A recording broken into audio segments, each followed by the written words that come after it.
Nas did not write that verse for Jim. That was a straight shot Jim got hit with. What up, there, y'all? We here at another Raptors recommendation. This week, we are reviewing Raekwon the Chef, The Emperor's New Clothes. Raekwon is back after 8 years, boy. 2017 was the last one he released an album. That's crazy. And he came back and he delivered. Honestly, Raekwon is one of the most consistent rappers of all time, to a fault, which I will get into. Ice Cube is also one of the most consistent rappers of all time, not to a fault in my opinion. But Raekwon, I think he's so consistent where he needs to not be. And sorry to interrupt the video, y'all, but I got a new single called Hit the Gas. Be sure to check it out. Let's get it. I tried to take it slow, living fast all alone. Now you see me, now you don't. Hit the gas and I'm gone. Hit the gas, hit the gas, hit the gas and I'm gone. Hit the gas, hit the gas, hit the gas and I'm gone. The title of the album, Emperors New Clothes, is actually a parable where the Emperor's New Clothes are actually him in his birthday suit. And it's supposed to have some deeper meaning behind it. And I'm sure this references like Raekwon's chef apron or something like that. You know what I'm saying? But I think it's a dope title. I think it's a dope reference to the parable. But let's get into the album. So just getting into this thing, I gotta say the album starts off great. There's a video for Bear Hill song, and he's like a werewolf. It's like a lot of cool old school movie effects on there where he's tearing off his face and stuff, and you get a very Wutang-esque flow. Raekwon has always been a great beat selector in my opinion, underrated in terms of that. He picks some really good beats, but I'm in a stage of my life where the boom bap beats don't hit as much as they used to because I've heard all these beats before. You know what I'm saying? There's no beat on here that's offering, oh, this one's, I never heard this kind of style before, you know? Like, so it's all very repetitive to me at this point.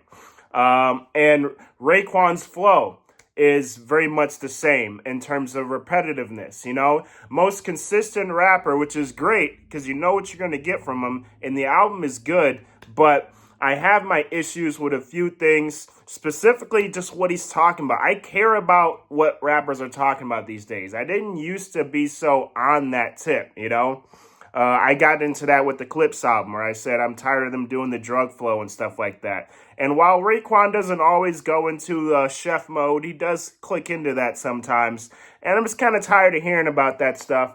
I'm tired of hearing about the money, cars, clothes, like, and he does it in a way that's not generic, which is great.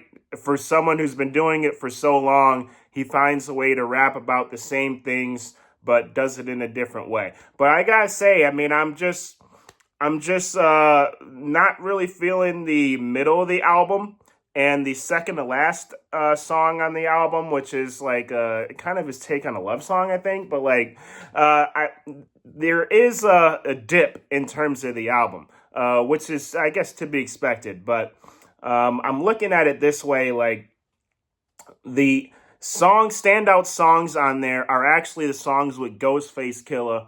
3 of them are on there, and the Inspector Deck song. I mean, those are the ones that stand out to me, which are like 600, and I think Mac and Cheese, I'm pretty sure, Mac and Lobster. So those are the best tracks to me, the standout tracks. I really think that this album is going to be overlooked because the Clips album came out right before it. So people are more talking about that. In terms of timing, you couldn't have a worse timing because the Clips really overshadowed Raekwon's album. Also the Nas song, standout song, which, speaking on that, I had a video where I kind of fell for it, y'all. I said that Nas was going at Jim Jones on the song on here, but he actually wasn't, and Raekwon actually speaks on that. If you want to see the clip of that, here it is right here. Nas did not write that verse for Jim. That was a straight shot Jim got hit with. And y'all made it seem like that was for Nas. That wasn't, I mean, that was for Jim. Nas wasn't dissing Jim. He wasn't dissing them. And the reason why he changed it, because he knew that at the end of the day, damn, Chef, I gave you these verses months ago, and now all this shit is popping up, which at the end of the day, he not standing on it because he's in another zone. He trying to get money. He doing this, he doing that. You know, Jim said what he said, and the fans responded, and that was that. Nas is all the way on the other side somewhere, not even paying attention to it that deep. Yeah, I was wrong about that. Nas actually didn't go at Jim Jones. It was just very unfortunate timing to why I thought that. Overall, though, I give the album about a 6 out of 10, which is way worse than I thought I was going to give it. I mean, I'm a Wutang stan, man. I love Wutang. And this is very much a Wutang album. But Ghostface is my favorite member from Wutang. I'm not going to lie. It used to be Jizza, but he hasn't done anything in a while. So Ghostface is my favorite member of Wutang, I got to say. So anything he's on, I'm usually about, you know. I love his flow. I love what he talks about. But looking at Raekwon, he's a great starter. But hearing a whole album with him these days, I'm waiting for those other members of Wu-Tang. He's great to start off the track. He's a great beat selector. But to hear him the whole way through, I'm kind of waiting for a switch, you know? And we got a switch with like West Side Gun and Conway and stuff like that. And those are great pairings with Raekwon because they're literally the new Raekwon, you know? They're like Raekwon in a different generation. And like literally. So they're very similar in my opinion. But I wish we had more standout features with newer, more relevant people. Like Stove God, for example, would have been a great feature. Just something different, something out of the ordinary for Raekwon. The Nas feature is dope.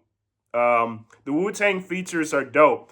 Conway and West Side Gun are dope. I mean, but I'd wanted to see someone who's of the more recent generation going on a boom bap track. Let's get JID on here, man. Let's get JID, man.